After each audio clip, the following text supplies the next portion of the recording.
आज हम बात करेंगे कि न्यू लिबरलिज़म क्या होता है और न्यू लिबरलिज़म जो है वो लिबरलिज़म से कैसे अलग है, इसके बारे में जानेंगे।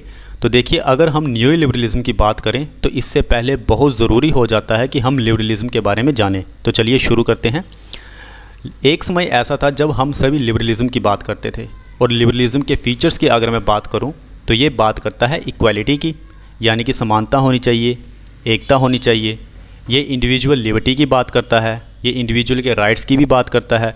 और लिबरलिज़म में हम एक अच्छी चीज़ देखते हैं कि ये कहता था कि सरकार का कंट्रोल तो होना चाहिए लेकिन लिमिटिंग होना चाहिए, यानी कि ज़्यादा नहीं, कम कंट्रोल होना चाहिए सरकार का। ये हम बात करते हैं लिबरलिज़म में। आगे हम कहें कि लिबरलिज़म जो है वो न्यू लिबरलिज़म से कैसे अलग है, तो चलिए शुरू करते हैं। तो न्यू लिबरलिज़म में हम देखते हैं कि इसमें हम बात करते हैं इकोनॉमिक फैक्टर्स, यानी कि ये कहते हैं कि इकोनॉमी को पूरी तरह से प्राइवेट हाथों को दे देना चाहिए और सरकार का किसी भी तरह का कोई कंट्रोल नहीं होना चाहिए। पूरा का पूरा जो कॉन्सेप्ट है न्यू लिबरलिज़म का वो इसके ऊपर टिका हुआ है, यानी कि इनका बस यही कहना है कि पब्लिक सेक्टर को प्राइवेट सेक्टर के हाथों में दे दिया जाए। आगे हम इसके फीचर्स के भी बारे में जानेंगे।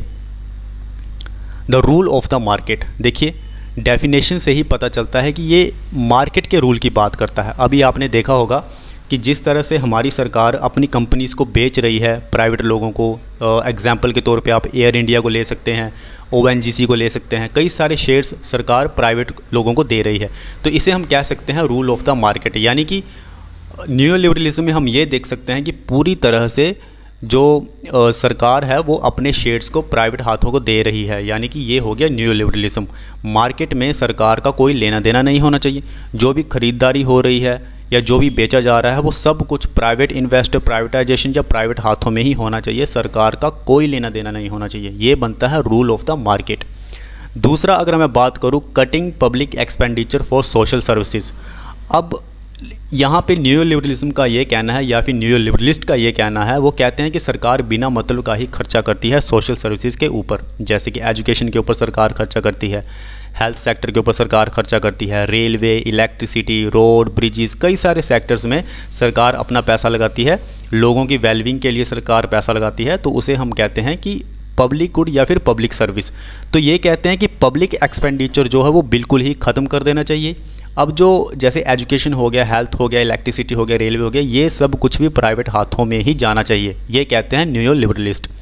आगे ये कहते हैं डीरेगुलेशन। अब डीरेगुलेशन में भी हम वही बात करते हैं कि पूरी तरह से सरकार का जो रोल है वो कम कर देना चाहिए कंपनीज़ में, स्टेट में, या जो भी इकोनॉमिक एक्टिविटी होती है उसमें। आगे चलते हैं।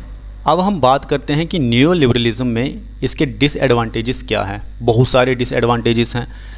सबसे पहले तो न्यू लिबरलिज्म में हम बात करते हैं लिमिट्स ऑन गवर्नमेंट स्पेंडिंग, यानी कि ये कहते हैं कि सरकार को बिना मतलब का कोई खर्चा नहीं करना चाहिए, ना ही एजुकेशन के ऊपर, ना ही हेल्थ के ऊपर, ना ही इलेक्ट्रिसिटी के ऊपर। अब आप ज़रा सोचिए, भारत के केस में सोचिए कि अगर सरकार खर्चा करना बंद कर दे, लोगों को सब्सिडी देना बंद कर दे, तो क्या ये देश चलेगा? नहीं चलेगा। इतनी ज़्यादा गरीबी है इस देश में। अगर सरकार इंटरवेंशन नहीं करेगी तो ये देश में इंस्टेबिलिटी आएगी और भी ज़्यादा गरीबी बढ़ेगी। तो ये एक डिसएडवांटेजेस है न्यू लिबरलिज्म का। आगे, free market approach to public services is misguided.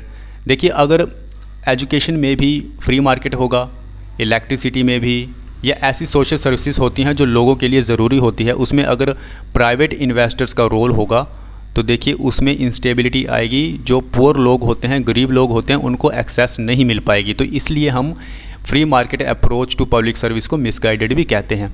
फिर प्राइवेट लोगों की मोनोपोली बनती जाएगी। भारत पहले भी ब्रिटिश का गुलाम रह चुका है, तो उसमें भी हम एक एग्जाम्पल देख सकते हैं कि किस तरह से जो सारी चीज़ें थी वो ईस्ट इंडिया कंपनी के हाथ में चली गई थी। तो अगर किसी कंपनी की या प्राइवेट सेक्टर के हाथों में सारी पावर चली जाएगी तो एक मोनोपोली क्रिएट हो जाएगी। तो ये भी एक डिसएडवांटेजेस है न्यू लिबरलिज्म का।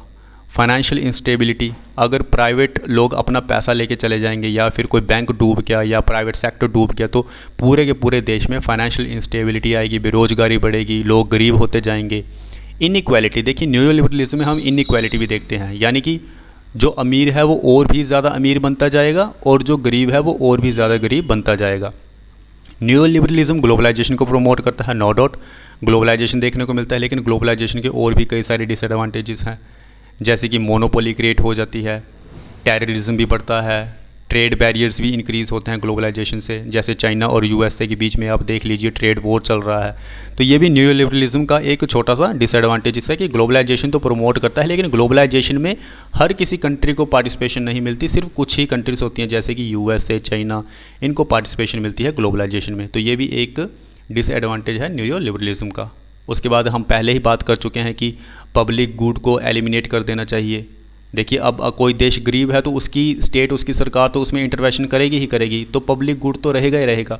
और ये कहते हैं कि पब्लिक गुड को पूरी तरह से ख़त्म कर देना चाहिए, जो कि गलत है। ये भी एक डिसएडवांटेज है न्यू लिबरलिज्म का। तो ओवरऑल मैं यही कहता हूँ कि न्यू लिबरलिज्म की जो विचारधारा है वो यही है कि पूरी तरह से जो मार्केट है वो प्राइवेट हाथों में चली जानी चाहिए। तो फ्रेंड्स, अगर आपको वीडियो अच्छा लगा हो तो प्लीज़ शेयर करें, सब्सक्राइब करें। Thank you.